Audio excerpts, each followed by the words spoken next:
what we are asking to do in the legislation is to implement a temporary moratorium on construction of new petroleum pipelines until 2017. We would like to reinstitute a commission on petroleum pipelines, examine existing laws related to eminent domain powers and sitting procedures of pipeline companies, as well as the protections available to property owners and impacts on land. There are many factors in this thing, and you can see I've got a book over here and a bag. We could talk about this all day long. But I think it's eminent domain, and whether or not it does meet the criteria of public convenience and public necessity. And I don't mean to be impolite, but I think a lot of the information surrounding Kinder Morgan and where the pipeline's going and what it was going to do have not really been fully vetted. And I don't know that anybody knows exactly where it's supposed to go. We do think it's an important measure to push pause in this state so that we can look at siting and creating siting guidelines for pipelines such as the pipeline that's being discussed here today. So it's a prudent, it's a reasonable approach, and it's one that I'd implore this body to consider. I'm grateful for the opportunity to speak to you today on this subject. I've had the opportunity to speak with some of you prior to this meeting. We view this legislation as a critical, a timely, and a bipartisan measure designed to ensure the best possible outcomes in the siting and the management of petroleum pipelines. Above all, House Bill 1036 presents a unique opportunity to study existing laws and procedures in an effort to provide the highest degree of protection not only for the environment, but more importantly, the highest degree of respect for the rights of property owners. I think we do ourselves a disservice today, and we do the citizens of the state a disservice today, if we focus only on one company. The way I view this legislation is it sets the stage for what will happen over the next 5, 10, 20 years or more, as more and more of cases similar to the Kinder Morgan case come before us. I've chosen today to simply present a few questions.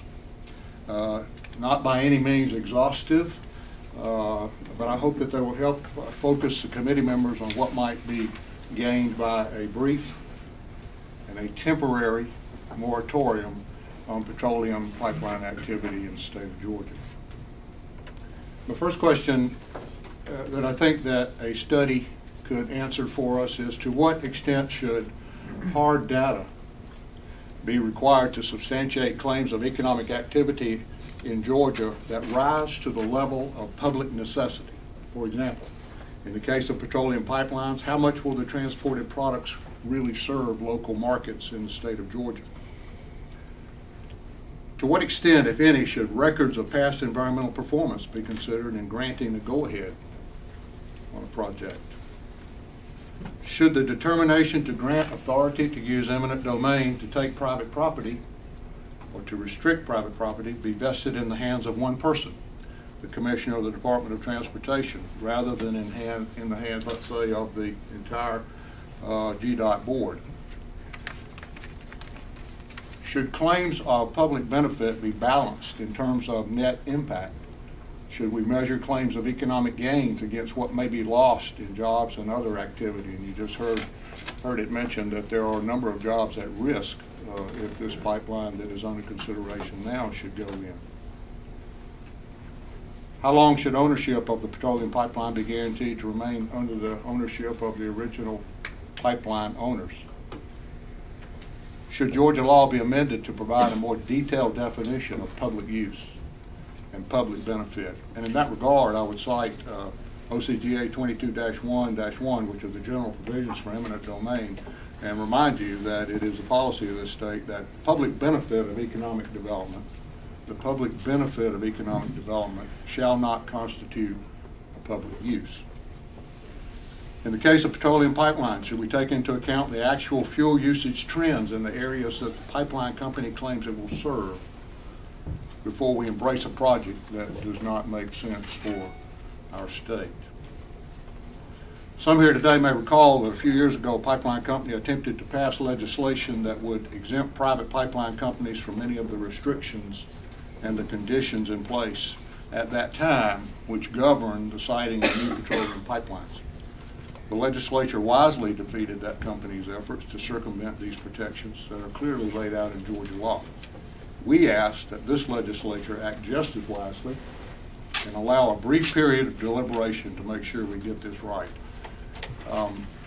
With respect to the temporary time that we would do this study that would not allow any activity, I would simply point out that, you know, the pipeline company in question, by its own description, is I think represents the largest energy infrastructure in the state of Georgia. I mean, in the country. I'm sorry.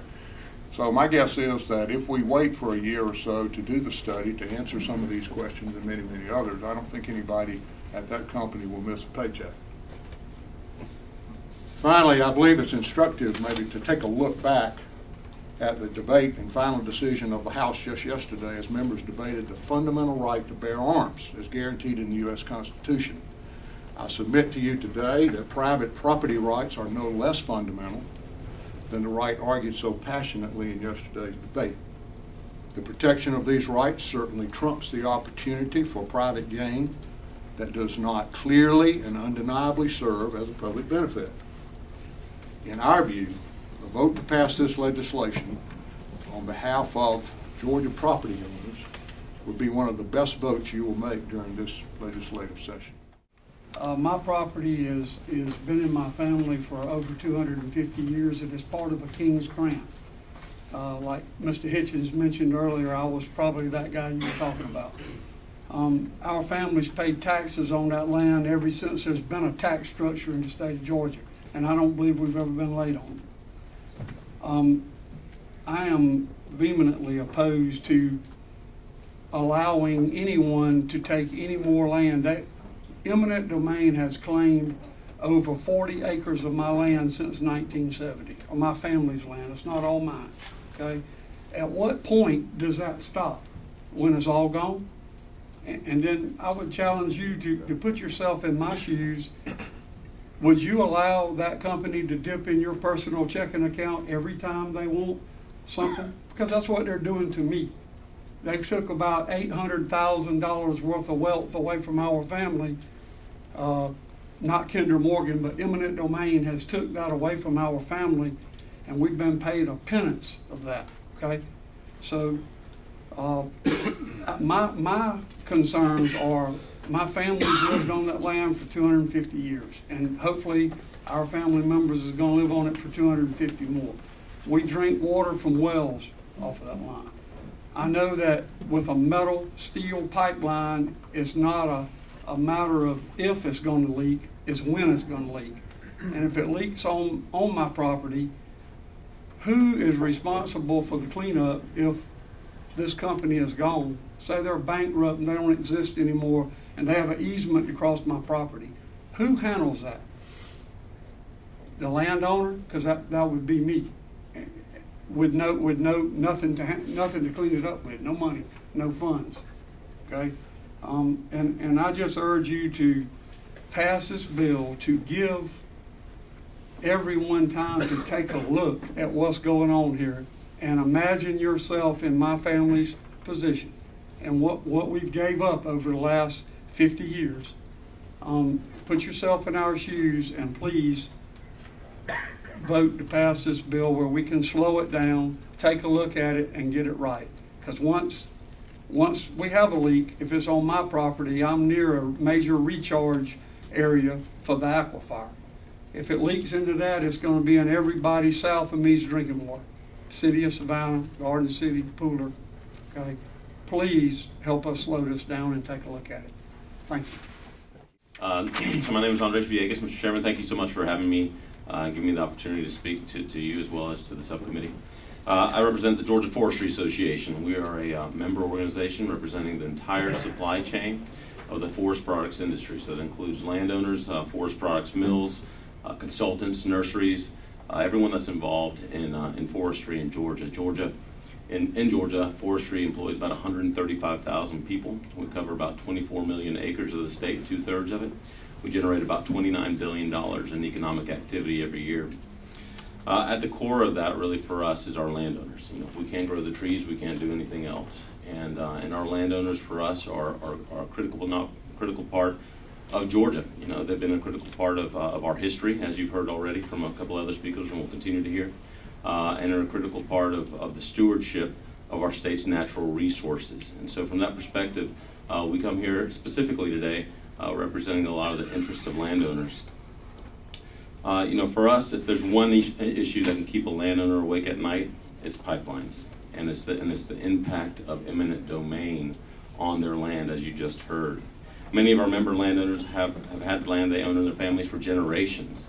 You know, their plan and their hopes and dreams is to be able to pass that on to their heirs.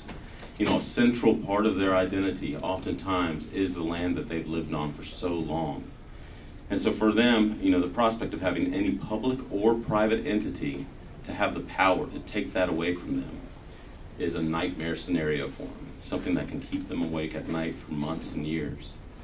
So one of the, and it's not only taking it away, but also taking away the access to their land. And so that's one of the areas where we're concerned with. And so under that premise, the Georgia Forestry Association supports House Bill 1036. We believe that it's important to clarify the definition of public need and public necessity. In addition, we're very supportive of the review of our eminent domain policies. These policies have been built over a long period of time, really decades. And it's a good practice to clean house every once in a while. You know, do we have the right policies and the right structure today that's going to that aligns, number one, with economic development goals, as well as our citizens' values? We can't pretend that you know, laws that were built 20 or 30 years ago are really designed for the next 20 or 30 years. And so I think it's a great opportunity for us to take a pause and really decide and determine what's the right fit for us. You know, the future of Georgia's 24 million acres of forest are not guaranteed. You know, central to a vibrant future of forestry and our industry are strong policies around eminent domain and private property rights. I've supplied you with our one-pager on the Georgia Forestry Association's position on eminent domain and private property rights. That goes to the heart of what it means to own property and to be a U.S. citizen. And you'll be able to see a lot of that in the wording that we have there. As you now know, this pipeline, or this proposed pipeline, would cross through the Altamaha watershed in McIntosh and Glenn counties. There's a lot of issues about eminent domain for private landowners, but today I'd like you to think for a moment also about our public lands. In McIntosh and Glenn County along the Altamaha River, many people, including legislators, have worked very hard to put most of this land into the public hands, and so most of it is now protected. Eminent domain can take away those public lands. They can take away the ability for us to utilize them the way we would. Our public lands hold our history, hold our place and where we come from back thousands of years ago when you had the Wali and Timucua Indians walking, to just hundreds of years ago when you had the Creeks and Oglethorpe brought his people out here. It also is important for our environment, of course, for our water, for our recreation, so that we can hunt and fish. These public lands have been created and protected for generations. Some have just happened in the last decades. Before we allow Kinder Morgan to use the heavy-handed tool of eminent domain, I strongly urge you to consider a pause before we let them take our public lands. This does not offer anything for anybody in the way of an economic driver. The jobs that were mentioned earlier, Kinder Morgan has now even admitted there would be very, very few jobs here in Georgia. As they will go to put the pipeline down, they would bring in people from other states, people who have the experience in laying pipelines. So there's no economic driver. What there is a loss to private landowners and to our public resources. I strongly urge you to support this bill 1036, to put a moratorium on it and give us a chance to really look at what's going on with eminent domain. All my life, I wanted to own a piece of property. I was a biology major. I did field studies at St. Mark's Wildlife Refuge. And I loved to shoot up at Okefenokee Swamp. Well, I came across this property and I bought it 3 years ago. I've planted 269 acres of longleaf. I'm trying to restore the native habitat that has been lost over the years in coastal plains of Georgia to developers, loggers, etc. Our property has a lot of the, we have the red cockaded woodpecker, which is on the endangered species list. We have gopher turtles, we have the indigo snake, and I have a company that is now trying to reestablish the native bog plants and also the wild orchids that used to be in the longleaf pine plantations. I've spent my life savings on this piece of property. If Kinder Morgan puts the pipeline through my property and crosses the Satilla River where they plan on doing it, I have the aerial photograph of where they want to go through my property and cross over the Satilla River. I own 1.7 miles in the Satilla. It will greatly reduce the value of my property. I do not think it is right. I think it's morally wrong for a company that is a for-profit company to be able to make money off of my hard labor, and I will have to support the economic loss while their investors make money. It's morally wrong. I think in a way it's constitutionally wrong. And I really wish that you would support this bill and have a pause. If there is a leak in that pipeline, 2/3 of my property is marshland and wetlands. You probably would not be able to notice it right off. It would take time before someone notices that there's a leak somewhere in those marshes.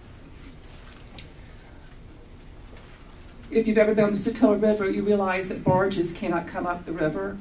And if there's a leak, it'd be very hard to contain a leak. If there's a leak in the marshes, it'd be very hard to build roads to those marsh areas in order to contain the leak. So it's environmentally wrong, and it's also economically wrong for the private citizens to have to support the burden of a private company trying to make profits to its investors. I just wish that you would go ahead and do the moratorium on this and do a study environmentally and economically on the people it will impact. It will probably give 29 permanent jobs, what I've read, to people in the state of Georgia, but it will ruin my life forever, because this is my life savings.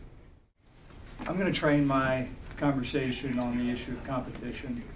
And as much as many would like to make this a question of competition between Kinder Morgan and Colonial, that's not really what this is about. Eminent domain doesn't just implicate property interest, it also implicates business. Colonial Oil was founded in 1921 by a World War I veteran. We've never used eminent domain to build anything that we've got. We've earned our business the old-fashioned way. When we've needed property, we've bought it. And this moratorium is necessary for the state to consider the terms under which it will delegate its awesome power of eminent domain to favor one company over another, to favor one company who wants to enter a market that it would otherwise be unable to enter, a market that is established with significant competition already. This moratorium is necessary to give us time to be able to answer important questions that Kinder Morgan has not yet presented to the public. And I would contend that a private organization seeking public powers has the highest duty of transparency, whether it's Kinder Morgan or any other company seeking the power of eminent domain. So the big public benefit that we hear talked about is this pipeline's potential to reduce consumer prices of gasoline. And I've got news for everybody. There's two things that would have to be true for this pipeline to have any implications on fuel prices. One, it would have to be able to transport petroleum products into its markets more cost effectively than the existing supply chain. So it's got to do better than the existing petroleum pipelines, the pipeline terminals in Macon and North Augusta, and it's got to do better than the two competing ocean terminals in Savannah, Georgia. If it doesn't beat those economics, it cannot save consumers money over the long term. But the other thing that has to happen is, even if it can beat those economics, even if it can beat them, that pipeline must be freely accessible to competition. Because if it's not, the shippers on that pipeline pocket the savings, and the consumers don't see the first penny of savings. Why don't we hear Kinder Morgan talking about who its customers are, or how many of them are? The existing pipelines serving Georgia have abundant competition on them, and they have a rate structure that is equal for all participants, whether large or small. This pipeline is different, and I'll close with this. It establishes a tiered rate structure that advantages big refineries coming out of the Gulf Coast over smaller players like Colonial. Colonial is a very small player in the petroleum space, believe it or not. And the other point that I'll raise is, if this was really about benefiting Georgia consumers, then why? And we know what the rates are because we participated in the open season process. Why does it cost a refinery going from North Augusta to Savannah 4 cents a gallon, but that same refinery can ship product that extra 130 miles from Savannah to Jacksonville for 16/10 of a penny?